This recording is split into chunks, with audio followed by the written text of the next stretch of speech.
As they used to say on Monty Python, and now for something completely different. Ron Schrab is a comedian with the Milwaukee improv troupe, The Dead Alewives. His wild and zany personality is also reflected in an immensely popular comic book, Scud the Disposable Assassin. I've got all this stuff in storage, and with social media, people are going, hey, I would love to have something. Is there anything I can have some of the original things? And that's why it would be great to get it to a fan who will frame it and hang it out or save it or do something with it. So hopefully we can dig up some treasure, something that'll mean a lot to somebody. Here's the sketch for the Scud trading card, 1993. This is like one of the first ones. Here's the sketch for the drywall t-shirt designs, and then here's the t-shirt.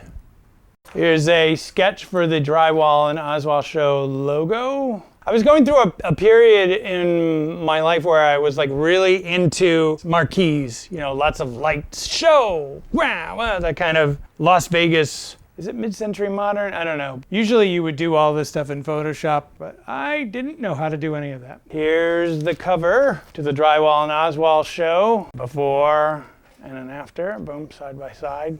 Here's a sketch for, I think it was the back of an issue, the Drywall and Oswald Show. So there's the second issue of the Drywall and Oswald Show. I was doing kind of a Scooby-Doo thing here.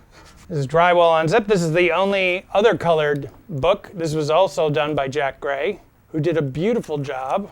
I thought it was fantastic. I thought it was great. After Unzip, Drywall's popularity just kind of took off, and there was a bigger story behind Drywall that I really wanted to tell. So I did this one shot, and this was very popular. And then so we spun off the Drywall and Oswald Show, which was just going to be the adventures of Drywall and Oswald after Scud took off. Scud took off with Susudio, and they went on, when they jumped on the horse, everybody's favorite. And Oswald kind of was a surrogate Scud for Drywall. And these were going to be like the teen years of Drywall. Because Drywall I always saw as like a little kid. Like he was like about, I don't know, like maybe 10, 11 years old. I didn't realize was like kind of like the average fan's age of Scud was like in that kind of tween area, kind of like the Teenage Mutant Ninja Turtles area. It's like, it looks kind of like a cartoon, but it's super violent. So it's a nice bridge from being a child into having more adult themes. This is where Scud had as a werewolf arm. But you can see all the whiteout tape, the Sharpie marker. I mean, I look at this and I go, I can't believe it. This is back before like Photoshop or whatever. This is like 1994. So all this stuff had to be done like with Xeroxes and X-Acto blades, and you can see, and there's whiteout all over it to get rid of all of the bad Xeroxing. I basically lived in Kinko's, and luckily there was like a Kinko's a block away from where I lived. So I would go down there with an X-Acto blade whiteout, make a bunch of Xerox copies, cut this stuff. I would build it all there. And the cool thing about Kinko's is that they would have whiteout tape and glue stick and stuff already there. So it was just kind of like my home away from home. So here's a heavy 3PL Coleman Chronicles of Scud the Disposable Assassin. Like this is, you can see that Sharpie. I don't know why I did it like this, because we already had the color version of it. I don't know why I did this. Maybe it was for an ad. So this is a sketch. And then this is what it eventually turned out. And if you look closely, Scud has 6 fingers. I don't know why I did that. I think I was probably just burnt out, and I went, oh, the human hand has 5 fingers, but I didn't count the thumb. So 1, 2, 3, it's like, what's that? But here I got it right. I don't know why I didn't follow the sketch. I got a bunch of these.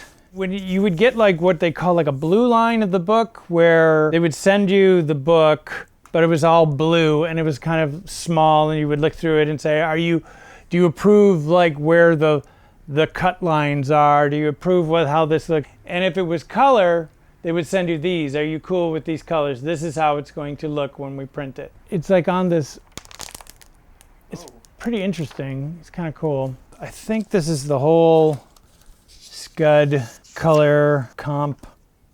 This page is for the ad. If you could color this first and set it back, that'd be swell. This is what we would call a comp. I would send this to Jack Gray, where I would go, this is what I'm thinking about. So you would send like this kind of sloppy version of it to a colorist, and then they would match it. Game Pro magazine. So I think this was a cover or something, but I don't know if it ever appeared. But it's Drywall with a piranha gun, Scud with his pistols. I think somebody said, hey, do you think you could do a cover? Dan String did, I believe this is issue 13, where on the back, I wanted to have Scud be on a lunchbox, and then on the back cover, Drywall was on a thermos. But this is our website. It was like, what? So lame. Our website sucked. Scud's tattoo that he had when he had a human arm. You're my bitch now. Got a lot of flack for that. This was a sketch for Scud for Program for Damage, I believe, which is one of the trade paperbacks. This is the front with Scud with the human arm and the pistol with a silencer in it, and then Jeff, who would be on the back cover. This was like a proof. Scud had like, of course, the "You're my bitch now" tattoo, and then we had a bunch of tattoos that were temporary tattoos made up of that. So I'm sure there was a bunch of kids with this "You're my bitch now." Here's for the second printing of it. Actually, I don't think this was. I think we rejected this. I didn't like this. Didn't feel right. Well, that brings us to the close of this edition of Milwaukee Tonight. Good night. My feet crack a cement when I run. My guns never run out of breath. The brightest the sun, but I'm